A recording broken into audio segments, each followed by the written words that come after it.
Assalamualaikum warahmatullahi wabarakatuh. Waalaikumsalam warahmatullahi wabarakatuh. Selamat pagi anak-anak semuanya. Pagi Bu. Bagaimana kabarnya hari ini? Alhamdulillah baik. Alhamdulillah baik. Oke, kita bertemu lagi di pertemuan kedua ini. Jadi sebelum kita memulai pembelajaran hari ini, boleh dilihat dulu kanan dan kirinya, depan belakang, apakah ada sampah atau tidak. Di kolong mejanya coba dicek dulu. Kalau ada sampah, boleh silakan dibuang terlebih dahulu. Oke, udah bersih semua ya kelasnya hari ini. Baik. Kalau kelas bersih, belajarnya juga akan nyaman. Oke. Sebelum melaksanakan pembelajaran hari ini, alangkah baiknya kita berdoa terlebih dahulu. Oke, untuk ketua kelas Marcella, silakan boleh dipimpin terlebih dahulu untuk doanya. Baik, untuk memulai pembelajaran hari ini, ada baiknya kita berdoa menurut agama dan kepercayaan masing-masing. Doa dimulai. Doa selesai. Oke, terima kasih Marcella. Sekarang Ibu akan mengecek kehadiran dulu ya. Kehadiran terlebih dahulu. Oke, Marcella hadir. Nurmala Al-Zahra hadir Bu. Hadir, baik. Hari ini kelasnya masuk semua ya? Masuk. Oke. Untuk pertemuan hari ini kita akan membahas materi mengenai pengertian dana kas kecil, fungsi-fungsi dana kas kecil, sistem pencatatan maupun pencatatan kas kecil tetap dengan tepat. Oke. Apakah anak-anak semuanya siap untuk belajar hari ini? Siap, Bu. Siap ya. Karena barang siapa bersungguh-sungguh maka dia akan mendapatkan kesuksesan. Amin. Karena pendidikan itu bukan cuma hanya pergi ke sekolah dan mendapatkan gelar, tapi juga soal memperluas pengetahuan dan menyerap ilmu kehidupan. Jadi diharapkan anak-anak bersungguh-sungguh dalam pembelajaran hari ini ya. Ya, Bu. Oke, biar semangat, biar tambah semangat nih, kita main games dulu yuk. Oke, jadi gamesnya ini kita tepuk PSM. Kita main games tepuk PSM dulu yuk. Tepuk pagi, siang, dan malam. Gimana tuh Bu? Jadi kalau misalkan Ibu bilang tepuk pagi, kalian tepuknya sekali. Kalau Ibu bilang tepuk siang, kalian tepuknya 2 kali. Kalau Ibu bilang tepuk malam, kalian tepuknya 3 kali. Oke? Bisa dimengerti? Ya, Bu. Bisa. Coba kita coba ya. Tepuk pagi, tepuk siang, tepuk malam. Oke, karena itu terlalu mudah, jadi Ibu akan sedikit mempersulit ya untuk gamesnya. Jadi kalian agar melatih kefokusan. Oke, jadi kalau misalkan Ibu bilang tepuk, misalkan tepuk pagi, kalian tepuknya sekali. Tapi kalau Ibu bilang nggak ada tepuknya, misalkan pagi, kalian jangan tepuk. Mengerti? Mengerti Bu. Oke, sama ya kayak tepuk siang sama tepuk malam. Kalau Ibu nggak bilang tepuk, kalau Ibu bilang tidak tepuk, berarti tidak tepuk. Oke? Coba ya. Ibu akan acak sekarang, dimulai dari sekarang. Tepuk siang, tepuk malam, tepuk pagi, tepuk siang, tepuk malam, siang, tepuk pagi. Oke. Semangat kan hari ini? Semangat. Oke.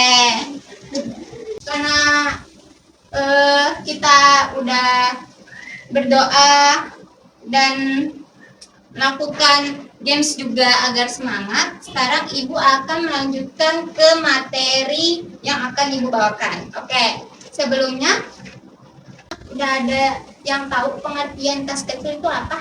Belum. Oke.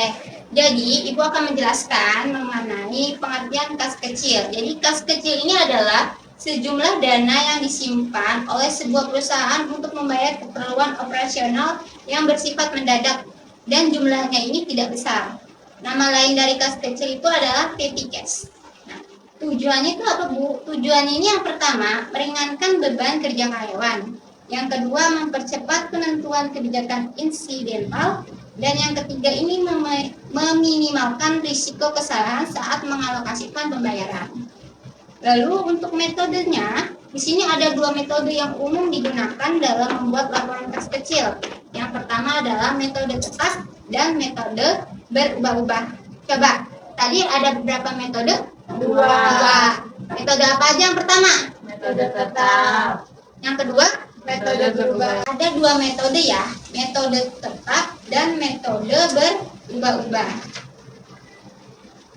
Oke, untuk penjelasannya, metode tetap itu merupakan kas kecil yang memiliki saldo tetap. Artinya, kas kecil ini akan memastikan pengeluarannya sesuai dengan pemasukan yang ada. Untuk mengelola kas kecil dengan metode tetap, kalian ini bisa melakukan langkah-langkah berikut ini. Yang pertama itu bisa menyimpan bukti transaksi untuk laporan. Lalu yang kedua ini kan ada metode berubah-ubah. Untuk pengertiannya, metode berubah-ubah merupakan pengelolaan kas kecil dengan mengisi saldo kas sesuai kebutuhan.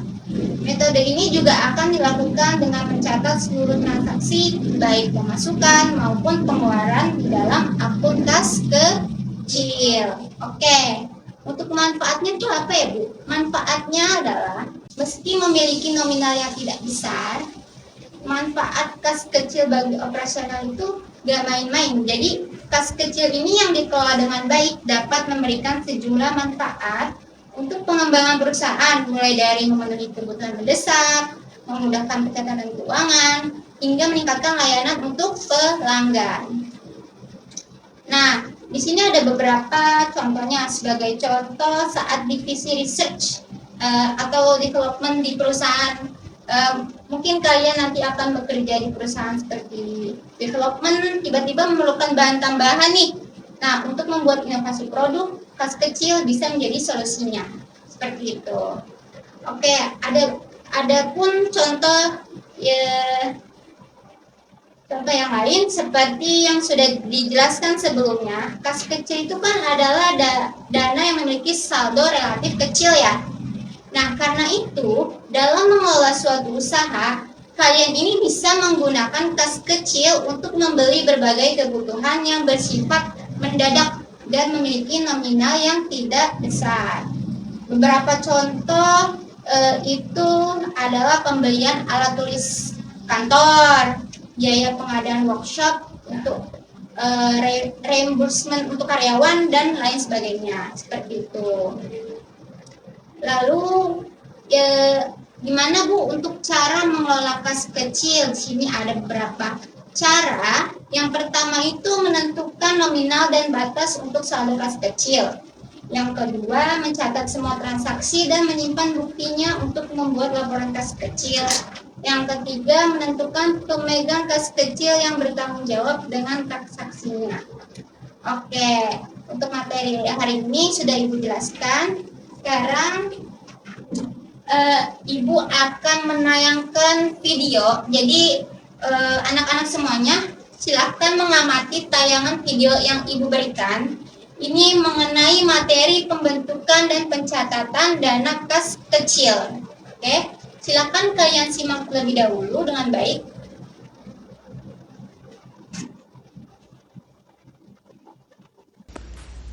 Di video kali ini, kita akan membahas akuntansi kas. Di mana di dalam materi akuntansi kas ini ada yang namanya kas kecil loh, atau dalam bahasa Inggrisnya sering kita dengar dengan nama petty cash. Jadi sebenarnya kas kecil itu apa sih? Terus gunanya buat apa? Dan seandainya nih, kalau kita tidak bikin dan tidak buat kas kecil, boleh nggak? Nah, mulai bingung kan? Nggak usah bingung kawan-kawan. Insya Allah kita akan bahas tuntas di video kali ini. Sebelum kita pelajari lebih lanjut, kita harus tahu dulu apa itu kas. Berdasarkan standar akuntansi keuangan, pengertian kas adalah harta perusahaan yang berfungsi sebagai alat tukar dan dapat memberikan dasar bagi pemahaman akuntansi. Artinya, kas adalah suatu harta yang paling siap untuk digunakan sebagai alat pembayaran. Jadi, kas kecil itu apa sih? Terus bedanya kas yang kita bahas barusan dengan kas kecil apa? Jadi gini kawan-kawan, saya kasih ilustrasi begini ya, biar kawan-kawan bisa berimajinasi dan memahami apa itu kas kecil. Misal, saya namakan kas tadi yang barusan kita bahas itu dengan nama kas besar. Ingat ya, kas besar ya. Jadi, kas kecil itu adalah bagian dari kas besar yang tadi itu loh kawan-kawan. Misal, perusahaan XYZ punya kas besar. Kita anggap 100 juta nih. Terus disimpan di brankas. Kemudian, dari bagian akuntansi, minta uang buat bayar listrik. Kita anggap 500.000 ya. Terus besoknya, bagian akuntansi minta lagi nih buat bayar rental mobil 750.000. Alangkah ribetnya kalau seperti itu ya kawan-kawan. Jadi bayar listrik 500.000 tadi harus buka brankas dulu baru dibayar. Kemudian bayar rental mobil yang 750.000 tadi buka brankas dulu baru dibayar. Sangat-sangat tidak efektif dan efisien kawan-kawan. Makanya salah satu fungsi dibentuknya dana kas kecil itu ya untuk mempermudah pembayaran dalam jumlah kecil. Dengan dibentuknya dana kas kecil dapat mengurangi resiko. Resiko apa sih? Mana yang lebih berisiko jika setiap hari kita harus buka brankas? Tentu akan jauh lebih aman jika ada dana kas kecil kan kawan-kawan? Nah, sampai sini sudah paham kan? Kas kecil itu dibentuk untuk apa dan manfaatnya buat apa? Terus nih, kalau seandainya kita tidak bentuk dana kas kecil, gimana? Boleh nggak? Ya, jawabannya boleh-boleh aja sih. Karena kan ini sifatnya opsional. Jadi balik lagi ke fungsi dibentuknya dana kas kecil tadi kawan-kawan. Fungsinya yaitu untuk mempermudah pembayaran dalam jumlah kecil. Jadi kalau malah mempersulit, malah terjadinya penyelewengan, ya jangan dibentuk. Sesuai dengan kebijakan manajemen masing-masing saja kawan-kawan. Mau dibentuk atau tidak. Jadi, kalau ada toko kelontong nih, tidak bentuk dana kas kecil, karena memang perputaran dananya kecil, ya tidak masalah kawan-kawan. Nggak berdosa kok. Dalam pembentukan, penggunaan, dan pengisian kembali dana kas kecil, ada dua metode kawan-kawan yang bisa dipakai. Yang pertama, Impress Fund System, atau yang sering kita kenal dengan sebutan sistem dana tetap. Kemudian, yang kedua, Fluctuation Fund System, atau sistem dana tidak tetap. Yang pertama, kita akan bahas metode sistem dana tetap. Kenapa namanya sistem dana tetap? Ya karena dana kas kecilnya selalu tetap kawan-kawan. Saya kasih ilustrasi ya. Perusahaan X, Y, Z setelah ada kebijakan manajemen membentuk dana kas kecil dan menganut sistem dana tetap. Pada saat pembentukan, manajemen membentuk dana kas kecil sebesar 5 juta rupiah. Kemudian dipakai untuk beberapa transaksi. Misal, bayar listrik 2 juta. Kemudian bayar rental mobil 1 juta. Karena sisa dana tinggal 2 juta, maka manajemen mengisi kembali dana kas kecil sebesar 3 juta. Loh, kenapa 3 juta? Karena manajemen menganut sistem dana tetap. Seberapa besar pengeluaran yang dikeluarkan melalui kas kecil, maka sebesar itu pula lah dana kas kecil akan diisi kembali. Dalam artian, dana kas kecil jumlahnya selalu konstan atau tetap. Jadi kalau dibentuk 5 juta, saldo akhirnya nanti juga 5 juta. Kemudian, Kalau perusahaan menganut sistem dana tidak tetap atau fluctuation fund system, dana yang ada di kas kecil bisa saja berubah-ubah. Misalkan, di kasus perusahaan XYZ tadi, mereka membentuk dana kas kecil sebesar 5 juta rupiah. Terus dipakai bayar listrik 2 juta, bayar sewa travel 1 juta, sisanya tinggal 2 juta, sisa dana kas kecil.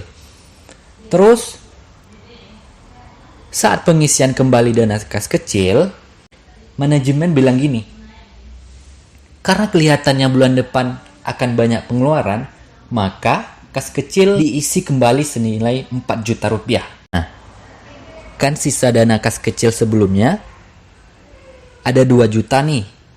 Terus diisi kembali sebesar 4 juta rupiah. Jadi, total dana kas kecil menjadi 6 juta rupiah. Sampai di sini sudah paham kawan-kawan? Kalau pakai sistem dana tidak tetap, bisa saja dana kas kecil kita akan berubah. Bisa bertambah ataupun berkurang saat pengisian kembali, tergantung kebijakan manajemen mau seperti apa. Oke, tadi kalian sudah melihat dan mengamati video yang ibu berikan. Apakah sebelumnya anak-anak semua itu sudah menonton materi yang ibu tayangkan? Belum ya. Oke. Ibu meminta kalian untuk memberikan sebuah permasalahan yang akan dibahas secara berkelompok. Jadi dari video yang ibu tayangkan, kalian ini membuat kelompok minimal 2-3 orang. Setelah kalian berdiskusi, kalian simpulkan dan kalian bisa memberikan jawabannya kepada ibu. Boleh kalian diskusi terlebih dahulu, membuat kelompok, dipersilakan.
Oke anak-anak, setelah kalian sudah mendiskusi, Ibu akan memberikan pertanyaan untuk tiap kelompok. Jadi satu kelompok itu anggotanya per individu perwakilan untuk menjawab ya.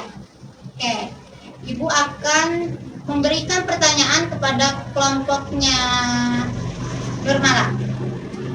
Baik, untuk pertanyaannya, apa yang terjadi jika suatu perusahaan itu tidak memiliki dana kas kecil? Saya Bu izin menjawab, Nurmala Ajahra. Ya, silakan.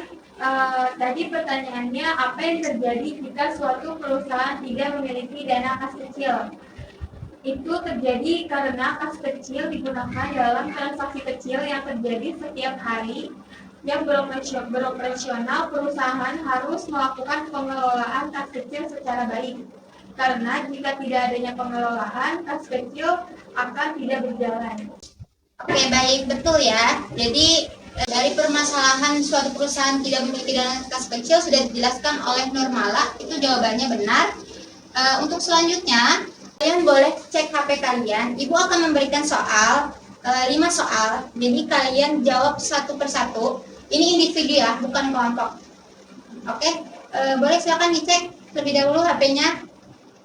Oke, Ibu sudah memberikan soal. Kalian boleh menjawab soal yang Ibu berikan dari sekarang. Nanti setelah selesai dikumpulkan ke depan ya. Boleh Bu.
Oke, anak-anak, waktunya udah habis.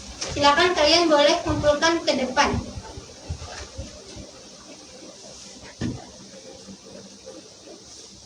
Oke, baik. Untuk materi hari ini kita sudah membahas materi mengenai pencatatan dana kas kecil. Lalu kalian juga sudah mengerjakan soal dan diskusi antar kelompok. Oke. Sebelum pelajaran hari ini ditutup, Ibu akan bertanya nih, ya, manfaat pembelajaran hari ini bagi Marcella itu apa? Manfaat yang saya dapatkan dalam pembelajaran hari ini adalah kami semua dapat memiliki tentang pengertian, fungsi serta metode dalam pencatatan dana kas kecil, Bu. Oke, baik. Terima kasih ya Marcella. Oke, sekarang untuk Nurmala, Ibu mau tanya apa nih yang menjadi kekurangan pembelajaran hari ini bagi Nurmala? Mungkin saya rasa sudah cukup, Bu, sudah sangat jelas yang sudah Ibu berikan. Oke, baik. Ibu rasa cukup ya untuk pembelajaran hari ini. Semoga kalian kedepannya diberikan kesehatan maupun kelancaran untuk kalian berangkat lagi ke sekolah. Oke. Ibu rasa cukup hari ini kita ucapkan hamdalah. Alhamdulillahirabbil alamin. Baik, kurang lebihnya mohon maaf. Ibu pamit undur diri. Wassalamualaikum warahmatullahi wabarakatuh. Waalaikumsalam warahmatullahi wabarakatuh.